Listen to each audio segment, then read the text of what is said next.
বাংলাদেশের সকল থানা বরাবর একটা সার্কুলার ইস্যু করতে, তারা যেন এই বিষয়গুলো কুইক ডিসপোজাল করে।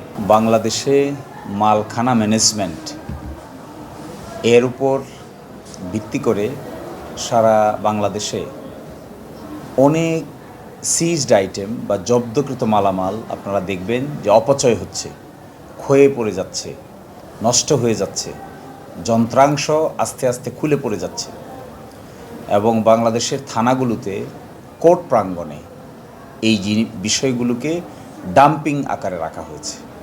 এইটিকে নিয়ে আমরা একটা রিট পিটিশন করেছিলাম, সরকারের কাছে একটি রিপোর্ট চেয়েছিল, সরকার রিপোর্ট জমা দিয়েছে। আর সরকারেরও একটি উচ্চ পর্যায়ের কমিটি আজকে আদালতে এসে তারা একমত পোষণ করেছে যে কিভাবে এই বিষয়টিকে সুন্দর করে ডিসপোজ করা যায় এ ব্যাপারে সরকারও ভাবছে। এই জন্য কোর্ট যেন সরকারকে যে ধরনের ডাইরেকশন দিবে এই ধরনের ডাইরেকশনই তারা কমপ্লাই করবে এবং তারা প্রস্তাবও করেছে সরকারের পক্ষ থেকে যে একটা হাই পাওয়ার কমিটি গঠন করে দেন, যে কমিটির রিপোর্টটা আদালতে আসলে পরে এর প্রেক্ষিতে আদালত যদি সিদ্ধান্ত দেয় তাহলে এটি বাস্তবায়ন করতে সহজ হবে, যেহেতু এটা একটা টেকনিক্যাল ব্যাপার। এই সাবমিশনের প্রেক্ষিতে মাননীয় হাইকোর্ট ডিভিশন 12 সদস্য বিশিষ্ট একটি উচ্চ পর্যায়ের কমিটি গঠন করে দিয়েছেন। ডাইরেকশনটা দিয়েছেন ল সেক্রেটারিকে, যার প্রথম কমিটির চেয়ারম্যান হবে সিনিয়র সেক্রেটারি হোম মিনিস্ট্রি, স্বরাষ্ট্র মন্ত্রণালয়ের সিনিয়র সেক্রেটারি। আইজিপি পুলিশের প্রতিনিধি থাকবে, বাংলাদেশ ব্যাংকের প্রতিনিধি থাকবে, বিজিবির প্রতিনিধি থাকবে, কোস্ট গার্ডের প্রতিনিধি থাকবে, অ্যাটর্নি জেনারেল অফিস থেকে 2 জন থাকবে, পিটিশনারের লয়ার এবং তার প্রতিনিধি থাকবে। তার সাথে টেকনিক্যাল কাজ করার জন্য ইনফরমেশন মিনিস্ট্রিকে বলেছেন একজন টেকনিক্যাল এক্সপার্টের নাম দেওয়ার জন্য। এইভাবে এবং লোয়ার জুডিশিয়ারি থেকে একজন থাকবে, যেটি ঠিক করে দিবেন সুপ্রিম কোর্টের রেজিস্ট্রার জেনারেল। এই এবং ঢাকা কোর্টের যিনি পিপি পাবলিক প্রসিকিউটর তিনিও ওই কমিটির একজন সদস্য হবেন। এই কমিটি 2 মাসের ভিতরে হাইকোর্ট ডিভিশনে একটি রিপোর্ট সাবমিট করবে। ওই রিপোর্টটি ফলো করার জন্য আমরা ভারতে এরকম একটি মালখানা ম্যানেজমেন্ট সিস্টেম আছে, ওই ম্যানেজমেন্ট সিস্টেমের যে রিপোর্টটি আছে এটিকে ব্যবহার করবে এবং এটিকে ফলো করবে তারা, আদালত বলেছেন।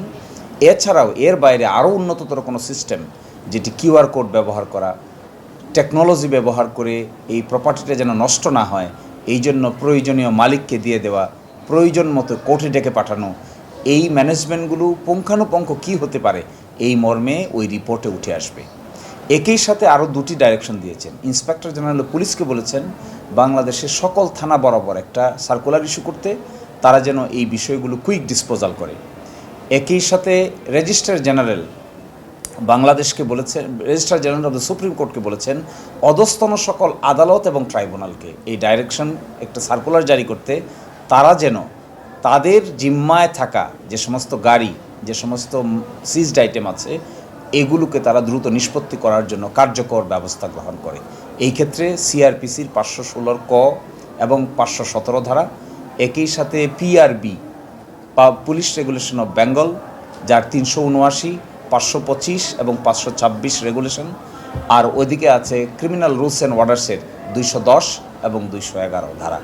এই রুলসগুলো ব্যবহার করে তারা যেন কুইক ডিসপোজাল দেয় এবং 2 মাস পরে আবার এটি আসবে। আমরা আশা করব এটি, আমার বিবেচনায় এই আদেশটি একটি নতুন দিগন্তের সূচনা করবে। এটি শুধু বাংলাদেশের জন্যই নয়, ভারতীয় উপমহাদেশেও এই মালখানা ম্যানেজমেন্ট সিস্টেমকে যদি নতুন করে সাজানো যায় টেকনোলজি বেসড, হয়তো একটি নতুন দিগন্তের সূচনা ঘটতে পারে। আর বাংলাদেশ বিবিসির রিপোর্ট অনুযায়ী প্রায় 2000 কোটি টাকা থেকে মুক্তি পেতে পারে।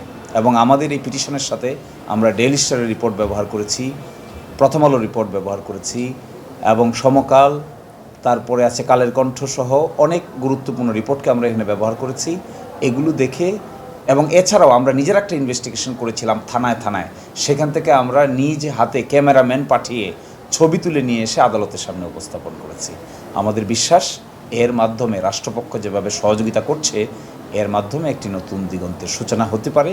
বাংলাদেশ নামক রাষ্ট্রটি ক্রিমিনাল আইটেম কিভাবে ম্যানেজ করতে হয় এই ক্ষেত্রে একটি নতুন পদ্ধতির সূচনা ঘটতে যাচ্ছে বলে আমার ধারণা। সিনিয়র সেক্রেটারি স্বরাষ্ট্র মন্ত্রণালয়, পুলিশের আইজির প্রতিনিধি থাকবেন, বাংলাদেশ ব্যাংকের প্রতিনিধি থাকবেন, ইনফরমেশন অ্যান্ড কমিউনিকেশন টেকনোলজি মিনিস্ট্রির প্রতিনিধি থাকবেন, রেজিস্ট্রার জেনারেল অফ বাংলাদেশ ঠিক করবেন, বিচার বিভাগীয় কর্মকর্তা থাকবেন, অ্যাটর্নি জেনারেল অফিস থেকে 2 জন থাকবেন, পিটিশনারের আইনজীবী এবং তার মনোনীত প্রতিনিধি থাকবেন, কোস্ট গার্ড থাকবেন, বিজিবির প্রতিনিধি থাকবেন, কাস্টমসের প্রতিনিধি থাকবেন, যারা যারা সিজড আইটেমের সিস্টেমের সঙ্গে জড়িত সকল মাদক দ্রব্য নিয়ন্ত্রণ অধিদপ্তরের লোক থাকবে, যেন সকলেই এখানে পার্টিসিপেট করতে পারে।